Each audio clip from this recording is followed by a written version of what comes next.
নরেন্দ্র মোদীর নামে পুজো, তাও আবার বাঁকুড়ায়। কে করলেন এই পুজো? কেনই বা এমন আয়োজন? রাজনীতি নাকি ভক্তি? কি বার্তা দিতে চাইলেন উদ্যোক্তারা? চলুন জেনে নেওয়া যাক আজকের এই বিশেষ প্রতিবেদনে। প্রধানমন্ত্রী নরেন্দ্র দামোদর দাস মোদীর নেতৃত্বে এনডিএ সরকারের 12 বছর পূর্তি উপলক্ষে দেশ জুড়ে বিভিন্ন কর্মসূচির আয়োজন করা হচ্ছে। সেই কর্মসূচির অংশ হিসেবেই বাঁকুড়ার কেশিয়ারা শিব মন্দিরে অনুষ্ঠিত হলো বিশেষ পুজো অর্চনা।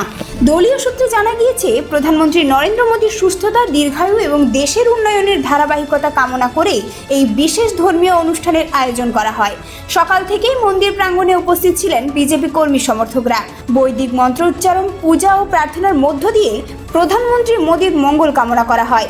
এই অনুষ্ঠানে উপস্থিত ছিলেন বিজেপি বিধায়ক বিলেশ্বর সিনহা সহ দলের একাধিক নেতা ও কর্মীরা। উপস্থিত নেতৃত্বের বক্তব্যে উঠে আসে গত 12 বছরের দেশের বিভিন্ন ক্ষেত্রে হওয়া উন্নয়নের প্রসঙ্গ। অবকাঠামোর ডিজিটাল পরিষেবা, রেল, সড়ক, গ্রামীণ উন্নয়ন এবং বিভিন্ন জনকল্যাণমূলক প্রকল্পের কথা তুলে ধরে তারা এনডিএ সরকারের 12 বছরের সাফল্যের কথা তুলে ধরেন। গঙ্গাধরী গ্রাম পঞ্চায়েতের অধীন কেশিয়ারা গ্রামে বাবা মহাদেবের মন্দিরে আমাদের বিশ্ব নেতা, দেশের প্রধানমন্ত্রী মোদীজির সুস্থতা এবং দীর্ঘায়ু কামনার জন্য আজকে আমরা পুজো পাঠে অংশগ্রহণ করলাম।